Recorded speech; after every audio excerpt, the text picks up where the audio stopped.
Ladies and gentlemen of the crypto space, we're live on a Monday, August 19th at 11:31 a.m. Title of the stream is Mechanical because that's really what you need to be in order to optimally navigate and survive in markets. Coincidentally, I believe the comment from Cole is relevant. So we're going to start more interactive today. Not much of a rant, a lot of content that I've talked about over the years. And to really just boil it down, being mechanical means there's no emotion involved in this. We've definitely said that over the years. So what does that really mean? And that is something that is an acclimation process. It takes time to really appreciate and understand that sentiment. It's not being devoid of emotion, but it's understanding that emotion has no business in the choices in which we make. Emotions are overwhelming, they're misleading. Surely the sentiment is meaningful. It tells us what we are interested in, what we want to look at, likely the composition of a portfolio, target markets. You can't own everything. You need to pick something. So, in that regard, opinion, sentiment matters. The emotion doesn't. Position size, and especially price up and down.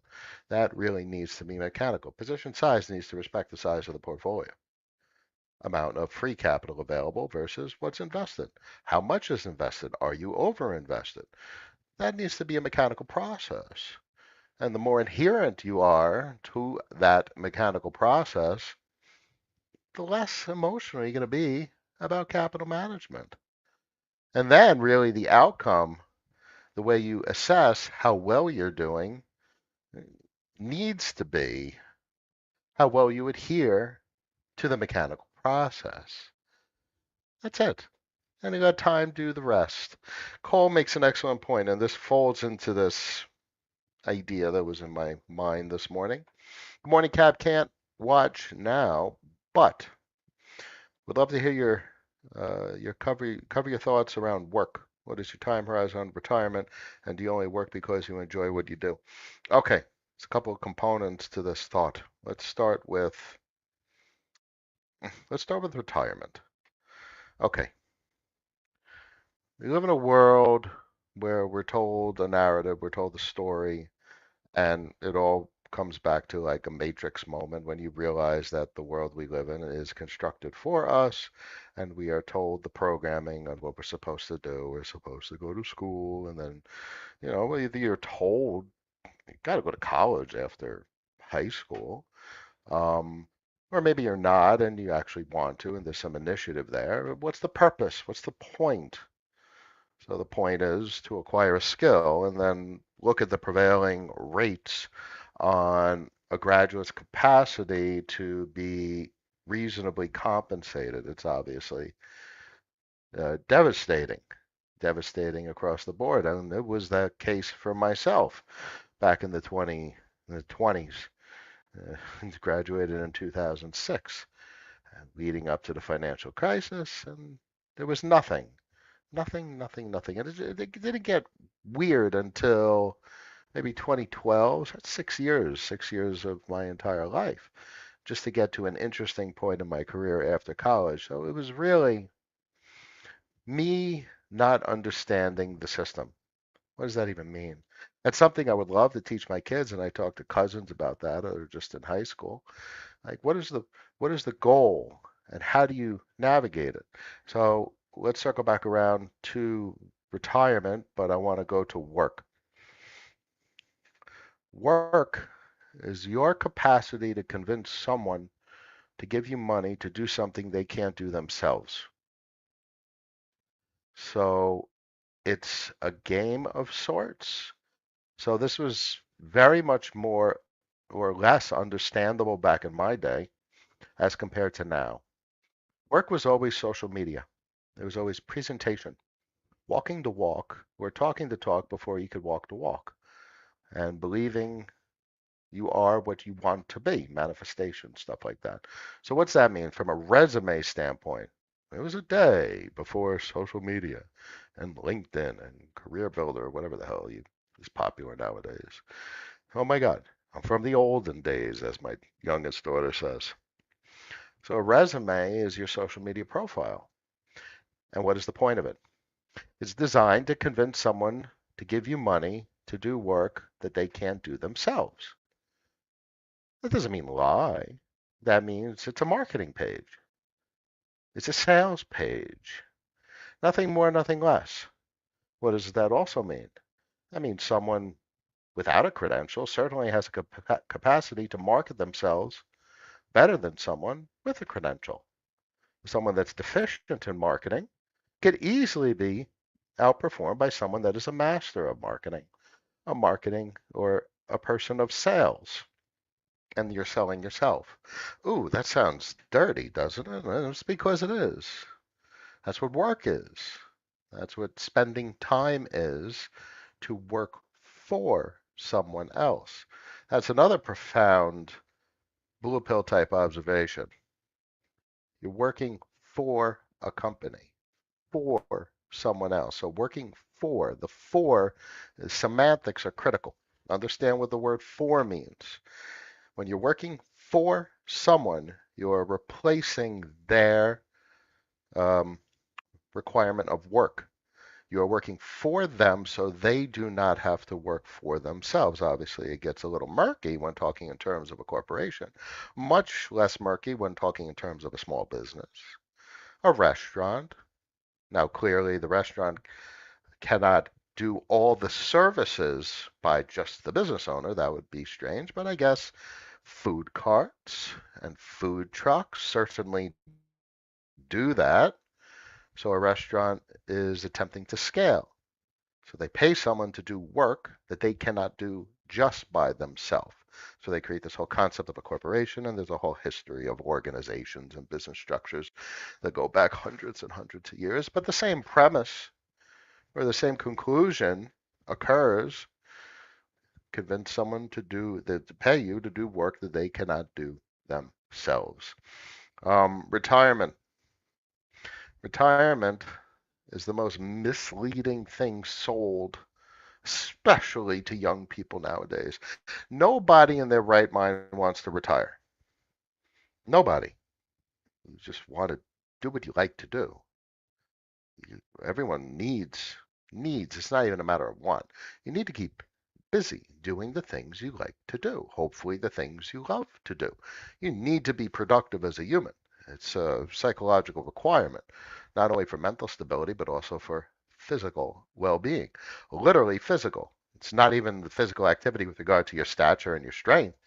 You need to be psychologically good for your body to actually want to stay alive. Now, you see this most obviously in older persons. Let's say an 80-year-old or a 90-year-old are quote unquote retiring. You see their quick decline, both mentally and physically. Then again, you see maybe in social media you've seen it. I've certainly seen it. And if you haven't, let's make you aware of it. I've seen 100-year-olds jump on horseback and plow fields, gardening. Even that's less of an exertion, but that's still being active and productive. And by doing that, you're good mentally, which means your body physically keeps up. So there's no such thing as retirement. I think I think that that is the appropriate statement that everyone needs to be I'm sorry, red pilled on in that regard. Did I get that backwards earlier? Irrelevant. Point still stands. Red pill this shit. This is all programming. This whole retirement thing. What? So the kids. That's literally what Social Security is. So the kids work for you to sit around and jerk off all day when you're older. That's crazy. Bye, honey. So that makes no sense. But that's what the system has been sold to people. At some point, you get to stop working. Now, the only reason you want to stop working is because it's a shit job. The art of life, the art of us and our opportunity is to seek out and achieve what we like to do. Now, this is complicated. It's kind of like I guess it's kind of like it's kind of like hindsight. It's kind of like weight management and being healthy and consuming the right foods. It's impossible. Look at the status of the country with regard to health and dietary considerations. They don't know how to diet. It's like 60, 70% obesity in this country. Point is, you only know how to be healthy once you actually achieve it. So then once you achieve it and you have a routine of choosing foods that work for you and you see the results, you're like, oh, now I understand. So it's the hindsight conundrum. Same thing with work. So what people get trapped into is the same thing with regard to they don't know how to diet. They don't know how to get out of the grind. So what does that mean? People get stuck. And unfortunately, the reality, the rational statement to make is people do it to themselves. It's a voluntary choice because they take on the debt load. They take on the responsibility. And this is why demographics is collapsing because more and more people realize you can't afford kids if you want to actually be psychologically stable. So the rational postpone children because that is a massive financial burden and psychological burden with regard to responsibility. So how do you get unstuck from that? It's the same thing as fixing your diet. Once you realize once you do it and you realize how you did it, you're like, oh, why didn't I do this sooner? So, I watched Reacher, with Tom Cruise the other night, and Tom Cruise, whatever, decent action movie. First one's better than the second one, and he made good points. Made very good points in that movie. And if you watch that movie and you're hearing this stream, you'd be like, oh, that's why he's pointing it out. So he was free. He had no burden, no nothing. Drifter of sorts. One pair of pants, one shirt, and he did whatever he wanted, wherever he wanted, without the burden. So life's all about freedom of choice. And what happens is people, but I mean people, I mean like the vast majority of human population, at least in developed countries, voluntarily sacrifice their capacity to make a choice, and that's a psychological burden. Because if you have excess wake-up money, because you have mortgages and car payments, and dare I say like alimony payments, oh dear, um, then you don't have a choice, and now your choice is suppressed. You are repressed. You are held down. And that is overwhelmingly a psychological burden. So I guess what's the point of all this? What is retirement and how do you get to what you want to do? It's hard to get to what you want to do if you're trapped, if you're stuck. So the first thing to achieve is to get unstuck. Figure out what the hell you want to do. Now, optimally, you have mentors that try and guide you as much as possible during your youth. That's what I'm trying to do with my cousin, and I think it helps.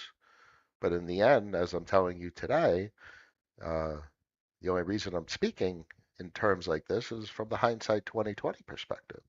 And everyone has to realize their path to success in their own terms. And they'll never understand it until they actually realize it. Um, I don't believe in retirement. It doesn't make any sense to me. I will change my hobbies. I consider my work my hobby. I like the program. It's fun. At some point, my job's going to become obsolete, in which case I will pivot and I will do something else. I will acquire different skills. You go on Google, you see what jobs are available, what salaries. You find the most expensive salary that doesn't require a fucking doctorate, or maybe it's a certification, maybe it's accounting. There's always accounting, whatever. I'm speculating. But the point is, you optimize and you do what you possibly can, and then you make tough choices, and you use AI to learn. And you will learn nowadays, in my opinion, much faster than you could have ever in history. And especially because you might want to do some learning and instead of just an institutional education that throws the kitchen sink at you, just throws all this shit at you. It's nice to get a diversified education, but fucking hey, I just want to learn what I need to learn in order to get a good job to convince some schmuck to give me money. Now, none of this is applicable to my current employer. I love him and our business very much. I want to make that point very clear. I enjoy it. I have produced apps, Android apps, for the last 15 years. My life, Jesus Christ. And it's a production, meaning it's like a sculptor that makes a sculpture. It's a painter that makes a painting. Or I don't know, an engineer that makes a car. I make apps. I produced it. And so it's very satisfying. And now reality is that probably sooner rather than later, the level of programming capacity that I have will not be needed. AI could do this stuff really easily. And who gives a shit about the debate on best practices when AI could crank out an entire app based on Figma specs in 20 minutes, 10 minutes, faster processors instantly? So what's the whole point? You don't need a human to do it. Albeit, maybe it's still a passion. And maybe people still want humans to do very select, specific review, conversation, product development. So maybe I'll be a damn product developer later in my life. I don't know. Point is, you pivot and you're doing something. You always need to be productive. So I do not believe in the concept of retirement. I think it's a fallacy. I think it's some blue pill shit. And that is the rational bottom line. Um, let's go over the rest of the question, but that is a very good question. Um, covered work, covered time horizon, and do you only work because you enjoy what you do? No, I do work because I enjoy what I do, but it's imperative to be diversified, and it's always imperative to continue to use your skill set. Uh, and it's very important as humans to be social. We're social creatures. So it's important to be part of an organization, a collective effort, a collaboration. So that is not true. I do work not only because I enjoy what I do, I also work because of the social component as well as the compensation. Compensation never hurts. It's imperative to be diversified. And as I said earlier today on X, we are all talking about the currency inflation protection. You have assets. Currency supply expands, all this shit goes up nominally. In a deflationary scenario where the currency supply doesn't expand, you get a deflationary cascade. There goes the foreign currencies. This DXY, you'll see either quickly or over time at 2, 3, 400. All nations just don't have any purchasing power compared to a dollar, and the dollar explodes in value, especially outside of the US. And it gets really weird. The world gets weird. That's the deflationary cascade. Everyone talks about inflation, but the deflation is just as real. So in a deflationary scenario, the assets are worthless. My portfolio, everything I worked for over the last 8, 9 years, is worthless. And that's okay. And that's an interesting statement I'm making, considering how we introduced the title of the stream as mechanical capital management. Yeah, okay. You can't be emotional about it. All right, if this portfolio becomes worthless, it is what it is. I am hedged because I have a productive capacity and I'm able to work. Knowledgeable, I could teach myself, be an autodidact. It's imperative. It puts you in a good position to pivot and adapt. And then we're also exposed to things that are sensitive to currency inflation. Great. It's not an emotional thing. Be diversified. And I don't really agree with being diversified amongst assets. I think equity markets are overpriced pig shit, and commodity markets, whoopee doo. I just want to own a bank and call it a day. And if that works out, okay, great. If that doesn't work out, and the dollar DXY goes to 2, 3, 400, and we get a deflationary collapse, okay, great. Everyone's broken, everyone's poor then, and I still go to work. At least whatever we're going, especially for the persons that listens to me, we either get wealthy because of currency inflation, or we're still working, and we're all in the same boat. So that's the way I see it, and that's something that makes sense to me. And I'm overwhelmingly okay with that reality. My portfolio goes to zero because all these assets just collapse in price. All right, fine. But these are the things to own. So the thing to own isn't necessarily because of price. Price is irrelevant. What's pertinent is your choice, your freedom of choice. What do you want to own? What business do you want to buy?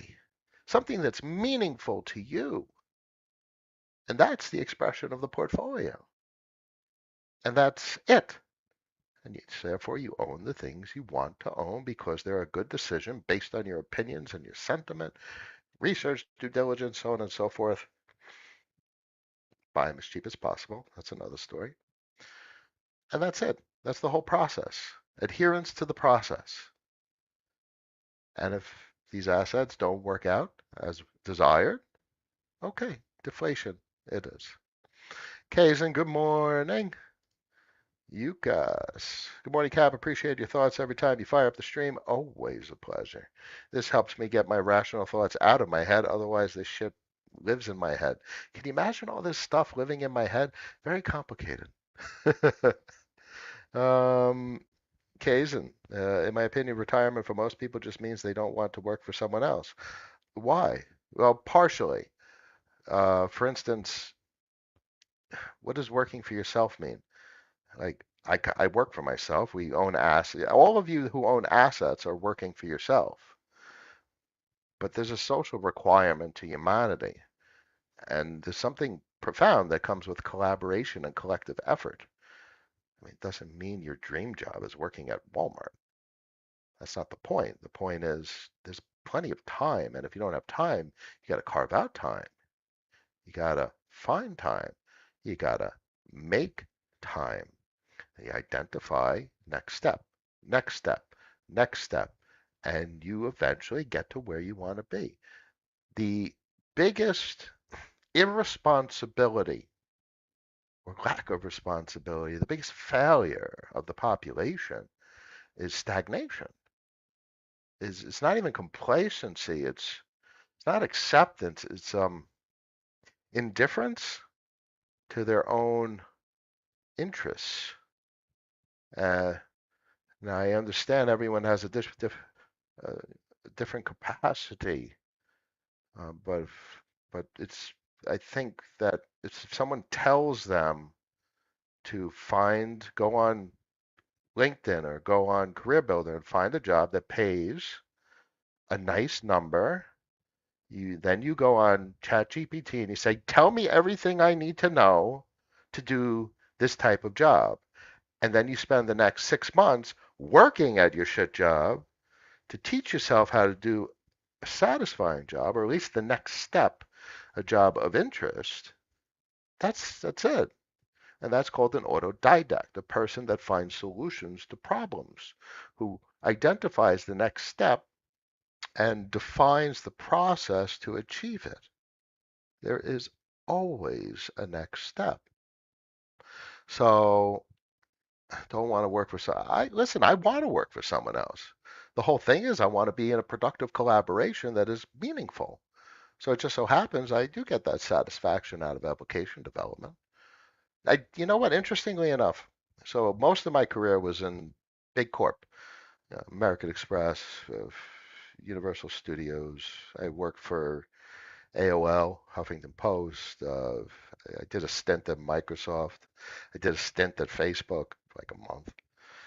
Universal Studios was the best job ever. That was my favorite. But I like the startups now because then you're really producing something new, something that's yours because it's not a massive team where you're just doing some bitch work. Not that I was doing bitch work at Universal Studios. You ever go to Universal Studios? I'm pretty sure their Android app is still running on my software when you do mobile food ordering.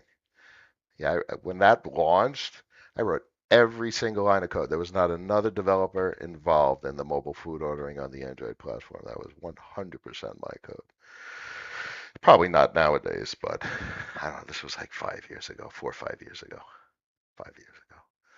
Anyhow, so I don't agree entirely with that work for someone else.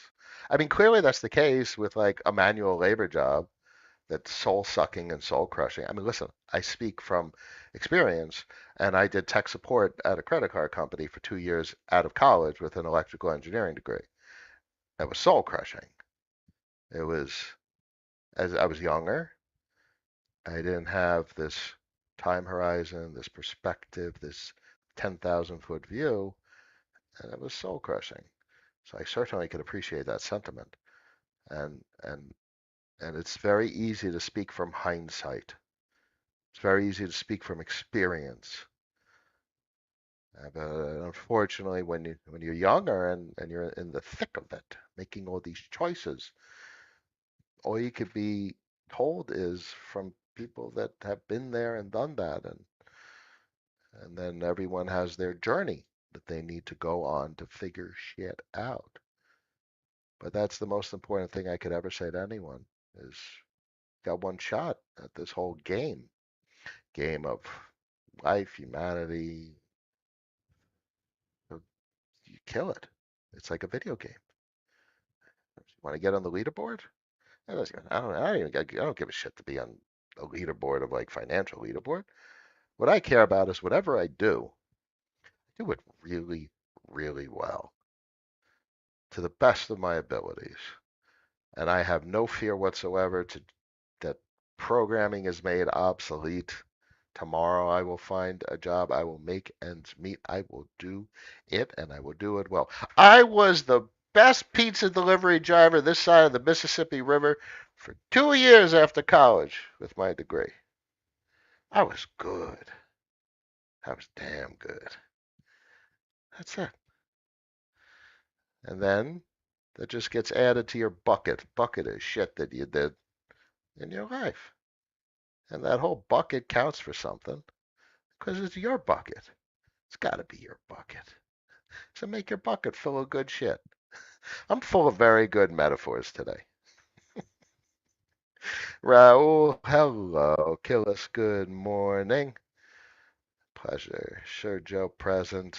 Gazika, always a good one. All right, so we got the DXY up on the chart. Notice, notice the structural breach. Structure. All right, trend structure. So you got three levels of importance with technicals. Least important is trend structure, and it's really second least most important is moving averages, and then the most important really is levels. And we're above levels. Like this 100.79 is a crazy level because if you really zoom out, you have some nice interactions with it. I think it's on the yearly where that really lines up. No, is that a little high? Because I like this top in 2015. So I kind of usually draw from there. I would actually drop it a little bit. Go figure. Right about there. 100.44. So I like that level. Notice above and below. Anytime it goes above that level, shit gets crushed down. But then we learned about the mechanics of the system and how the dollar works. And like the dollar is really designed to go completely vertical, just like it did back in the 80s. Nowadays, it's designed to go to 4, 5, 6, 1,000, just blow everything up. Dollar ends with this thing blowing up. So what happens is every time something blows up, the powers that be collude to bring it back down. And they bring it down quick. So this is actually the longest period of time we have a reversal. It's not really 1, 2, 3. So it's two years back here in the tech bubble. 1, 2, 3. 2 years back here in the 80s, and we're going on 2.5. So this maybe is the longest period of time we're above the 100 mark, this level. From a historic perspective on the dollar, I wouldn't talk about really the 70s. You're literally just coming off the gold standard and shit was volatile as hell back then. But you probably really got significantly more structural in the 80s with regard to the international Eurodollar market, so on and so forth.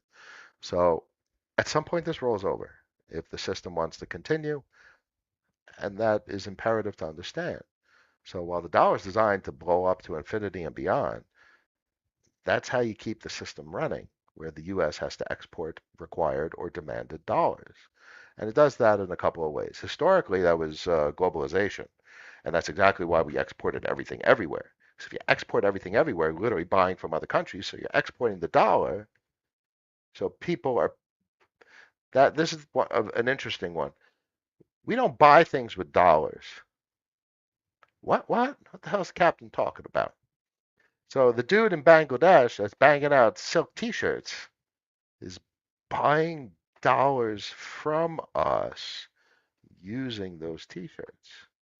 Just reverse the transaction to give a better understanding of how the system really works.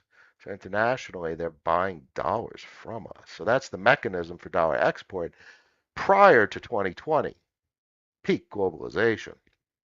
And now the equation's changing, which means the rules-based order, as they call it, for how things have worked for a long time, about 50 years, is structurally changing. And a lot of folks are talking about repatriation of supply chain. You're not repatriating the supply chain at over 100. You want to repatriate the supply chain, you're getting this thing down to the 80s and lower for a long time. And that way, internationally, foreign currency is valuable, and that encourages infrastructure investment as well as purchasing of it encourages the buying of goods and services from the U.S. rather than vice versa. Therefore, the manufacturers come back here to sell the products offshore to receive the more valuable foreign currency units. Hope that one helps. That's a real mind trip when you think about people buying dollars. That's the biggest thing folks in the U.S. get so wrong because everything we do is dollar denominated, but that is a very microscopic biased perspective from a relatively microscopic population. The entire U.S. is a minority in the global landscape. We are not the center of the universe. In fact, we're literally just a corner of a fraction of the universe. Tiny, tiny. Less than 400 million? Literally, you got India and China that collectively are 10 times our population. Oh my God. So it's best to probably think about things from their perspective if you really want to navigate capital management. Um, so dollar down, let's go back to a local time frame. We could do the weekly so we see the trend structure. And it's a relatively local trend violation. And obviously you got a 200 SMA in the weekly just below. But bear in mind the 200 SMA in the weekly is right on that magical, mystical green line. Now, here's a fun one. Let's go out to the monthly. Now, raise your hand. Don't be afraid in the back of the class. Can you see the crypto bull markets? The almighty 2016, 2017. Can you see 2020 and 2021? Do you see the bull markets? Let me help you out there. Oh, I don't want this. I want the painting tool to make a mess. Hello, bull market number one. Hello, bull market number two. There's your bull markets. Oh, that makes sense. It's an interesting one, huh? So what you want is a significant move down on the dollar, but it's more than that. It's so much more than that because it has to do with who's buying things and why are they buying things and how are they buying things and what counterparties and what intermediaries and where are we in the cycle of cycles, not just the cycle. This is like the third or fourth cycle. Fourth cycle from a Bitcoin standpoint, and I would argue this is the second cycle from a business standpoint, post 2020. So there's a very different narrative in the world on the significance of these businesses. I think it's going to get weird. I've obviously said that, but let's go out to 12 month to give you that perspective. Let's delete our masterpiece of a painting. I love this chart. I mean, what's the simple take? Three peaks, one, two, three. Structurally, over the next decade, 15 years, they needed to value the dollar if they want to repatriate anything, because the world doesn't run on globalization anymore. So my general expectation is the depreciation of the dollar over the next 15 years, producing somewhat of a decent structure, because there's a trend line up, trough to peak, and there's your dip. So 2034. So why not? Over the next 10 years, dollar comes down to 65. Do you know what's going to happen if the dollar comes down to 65? Not only do we have our asset price inflation probably across the board, especially in crypto markets, because outside the US, all that valuable currency, there is much more foreign currency than there is dollars. Okay, so that's why dollar down is interesting. This also facilitates repatriation of supply chain at those levels. Then it really starts to accelerate. And then we start to see structural change and availability of supplies and goods, and maybe even deflation in consumer prices. Always remember there's a big difference between currency inflation and deflation and consumer price inflation and deflation. It's a relative terminology. So this line on a picture, on a chart, is your life, is a changing world. And that's something I significantly appreciate about understanding how this works, how the world works. And I said on social media the other day that I kind of miss not understanding it because it's, once it's seen, it cannot be unseen. So that's the significance, and that's why technicals are meaningful. I'm not a fan of like technical analysis bullshit and directional exposure. That's separate and apart. But these charts tell a story about the structure of the world. And to me, that's extraordinary, and I love to understand that. So I don't see why and how this chart could be allowed. You get me? It's not about whether it wants to go up because that's its natural direction. How it could be allowed to go up for geopolitical purposes, and how countries have talked about their intentions over the next decade, 15, 20 years. In order to do that, especially the US wanting to repatriate stuff, this needs to come down significantly. So if you start to see a lower low, you get below 2018 on the low. Oh, goodness gracious, you get into the 80s. That's going to be weird. A lower low, because that's indicative of reversal, which means you get your bounce up and you hit resistance at 100 and then you fall down to 78. And man, that cycle is going to be weird. That cycle would be so weird because we've never seen it. We've never seen that play out in these markets, these bull runs, so to speak. We've never seen a directionality reversal in the dollar bull run, which has been in a bull run since 2008. I hope everyone understands that, especially folks that are very quick to say the death of the dollar. The dollar has been in a bull run since 2008, basically straight up year over year. I mean, yeah, you have years down. 2017 was at 102 down to 91, but then boom, then you have your blow off top in 22. Looking at yearly candles gives you a very different perspective on things. So I think we're due for the secular dollar bear market so that geopolitical goals can be actually achieved, considering how politicians have talked about the system changing, or even more so, how they want the system to change. Hope that helps. Does crypto miss TradFi verticals such as lending exchanges? And do you have any interest in other verticals such as betting and gambling? No, crypto very much has verticals, but it doesn't have, commodities. It doesn't have traditional verticals. But I've defined the verticals. I might be the only person that's defined the verticals. It's literally foreign exchange, credit, and derivatives. And hard derivatives, gambling, I don't know. Maybe that's a separate category. Um, Betting, gambling. I have exposure. I like Hero Network. And then that I think is decently sized, nice spec exposure, Solana ecosystem. I've had that for years at this point. But no, not as a primary. I think the business is too small. Oh, oh, what is he talking about? It's too small of a business. Look at Las Vegas. It's so big.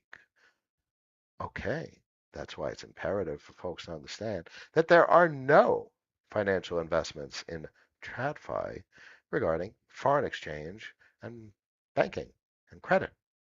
They don't exist. Stocks ain't shit. Stocks do nothing.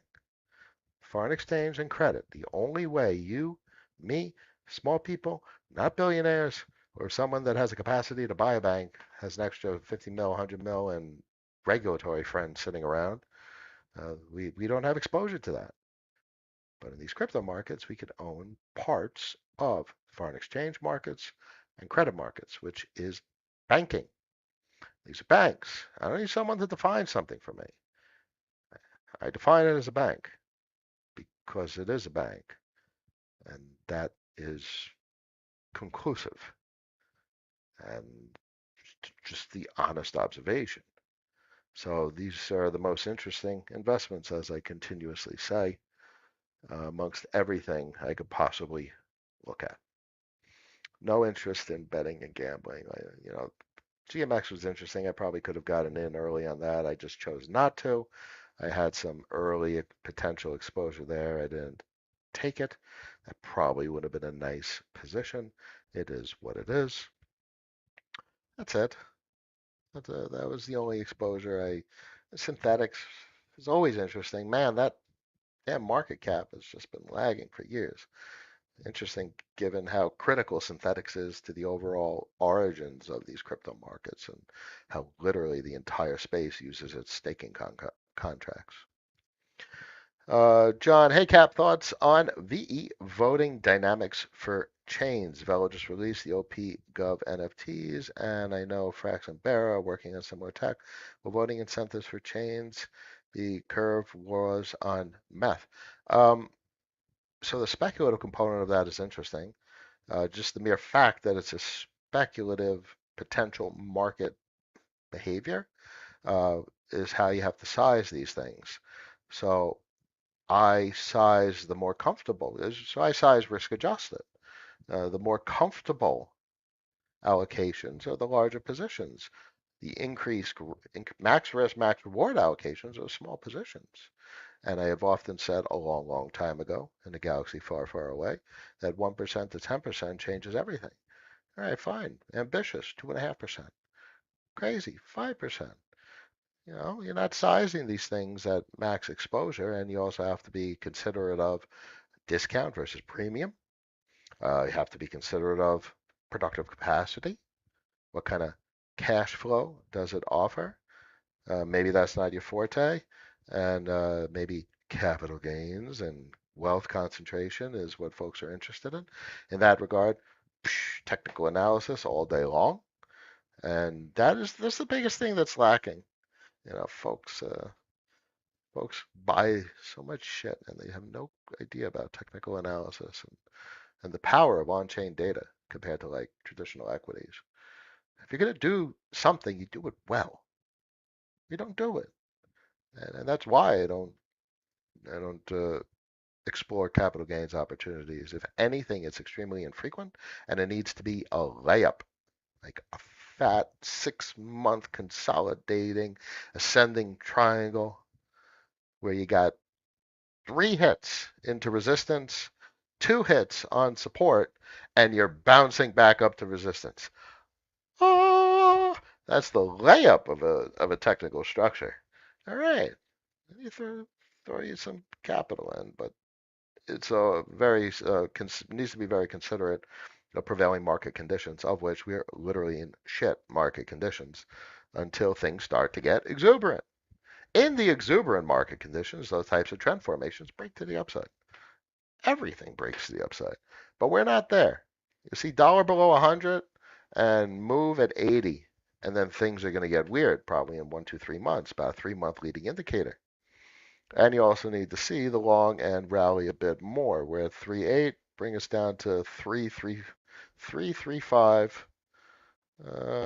and freaking uninvert. How the hell is a 2 year paying more than a 10 year? Talk about duration, a premium for duration. It's literally the absence of a premium for duration. What kind of insanity creates this kind of anomaly, but it occurs.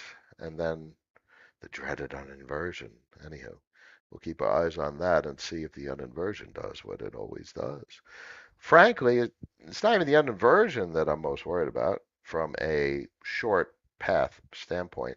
It's the dollar down. So the very thing that I've told you guys in this stream, dollar down is the bull market for crypto. Yeah, not at first. At first, dollar down appreciates foreign currency.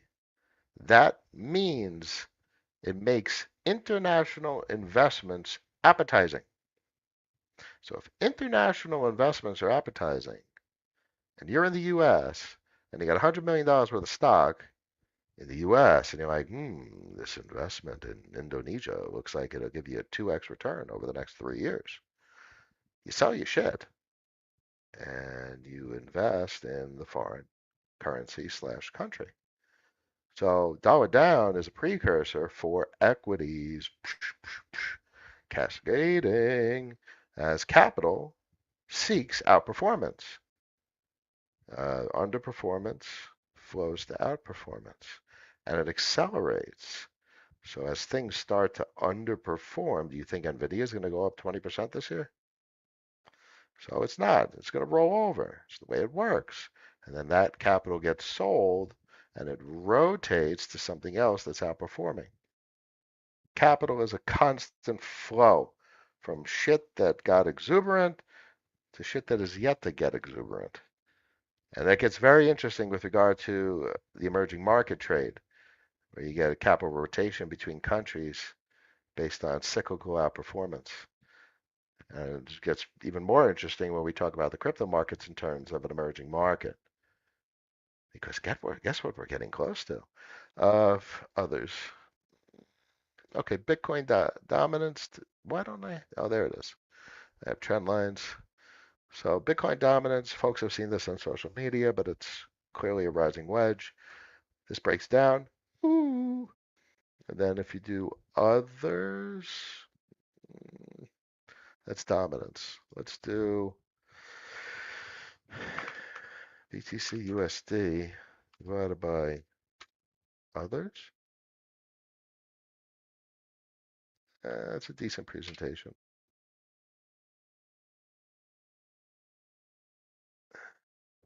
No, that's not what I was looking for. I'd have to think about the particular chart. Oh, maybe it is, because this goes back to basically pre-altcoins. What is this price? No, I don't think this is what I was thinking. But the point is, probably this is the best to continue the thought in my mind. Uh, altcoins have yet to significantly outperform compared to Bitcoin since December of 2022. And this was straight down. Bitcoin straight up since then. So that rotates. Everything is cyclical. If it exists in nature, it's cyclical. And finance is surely cyclical. So that cyclical rotation is coming. And it's going to be quite interesting when it coincides with dollar depreciation, bond market volatility collapse, and long end treasury appreciation. It's the trifecta of bullish confluence. And then you talk about things such as secular trend and secular structure, and the need for the dollar to come down to repatriate supply chain. And what you really have is super cycle type conversation, where you get significant higher lows and higher highs from a capitalization standpoint. And that's quite tantalizing to think about because that's now. And that's I would say more likely than less what's coming, because otherwise the alternative is the system degrading and foreign currencies failing and social order decaying into chaos. And before you know it, Immortan Joe is your boss at work. And I don't want to work for Immortan Joe. Actually, maybe you do. Coincidentally, maybe that's actually the guy you want to work for in a Mad Max type scenario. But the point is, that's it. This is a binary reality. The system keeps working, or the system is a house of cards. We all understand that. Everyone's been saying that from a Bitcoin perspective. The system is a house of cards. The deflation collapses. It causes a cascade. Everything just collapses into chaos. So, but you don't bet on that because that's a more than Joe Mad Max shit.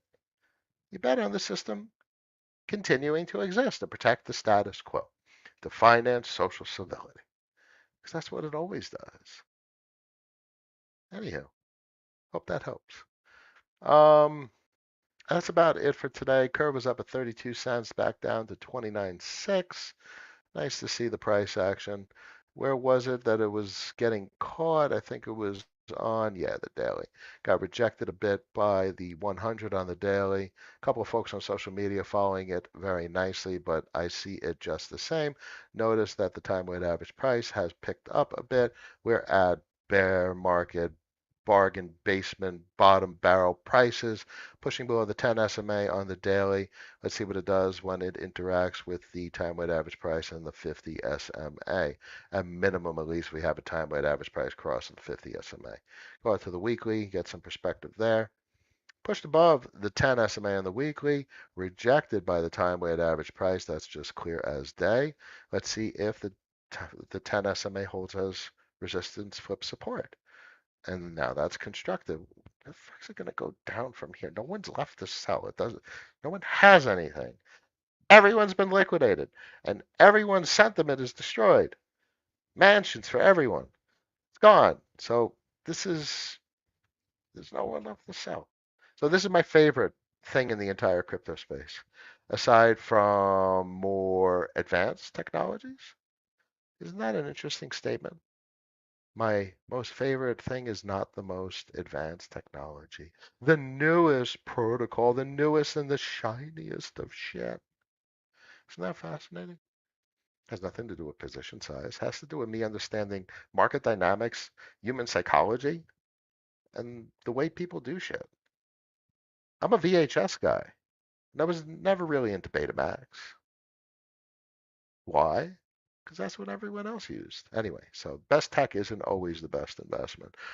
But it's probably good to have some exposure, which is exactly what we've done. We talk on private Discord. We have plenty of exposure to other shit. The E33 protocols left and right. Tapioca, obviously. Avi's getting very interesting. Some serious strength. Where is Avi?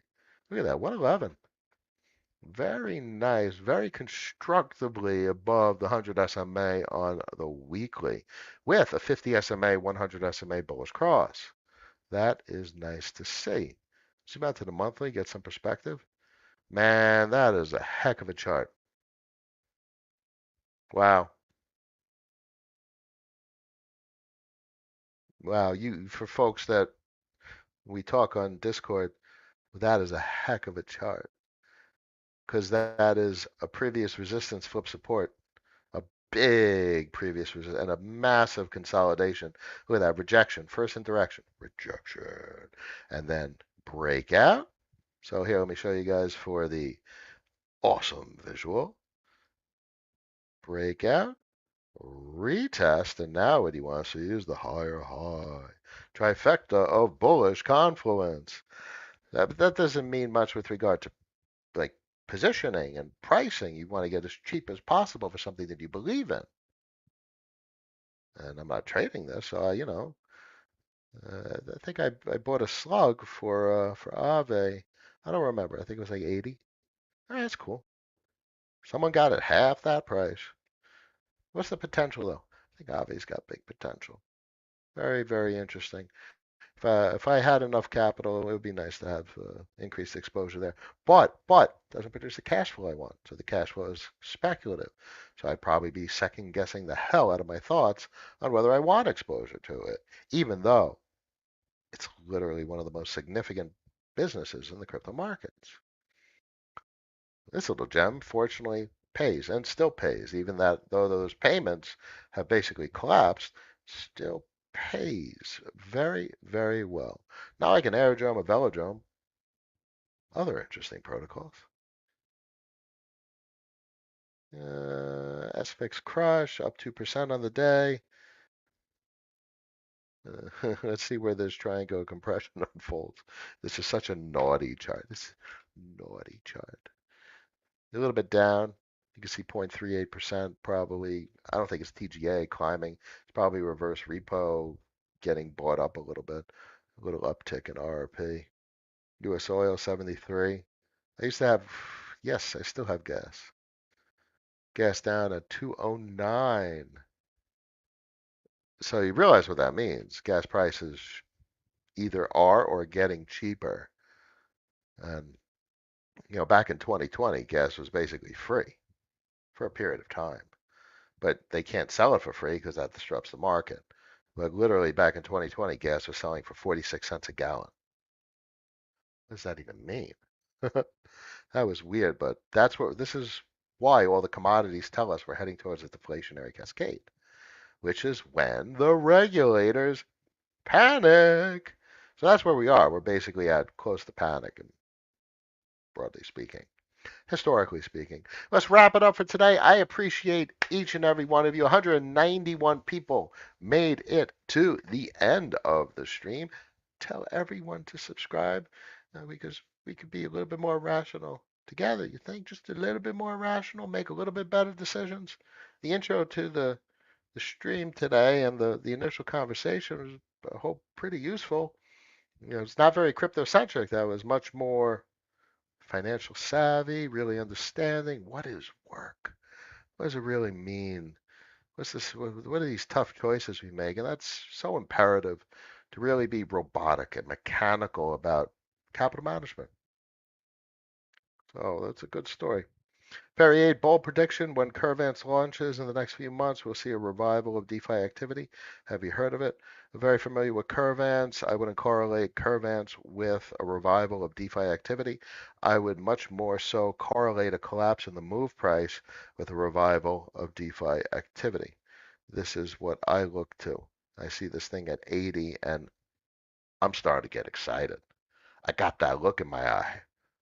Something's going to happen. This is getting interesting. Move down there is getting interesting. DXY going down, equities are going to have a shit fest in the short term, but eventually that's the catalyst for the bull market appreciating foreign currency. Enjoy your day. It's only a Monday, so I will see you guys and gals a little bit later this week. See you then. Peace.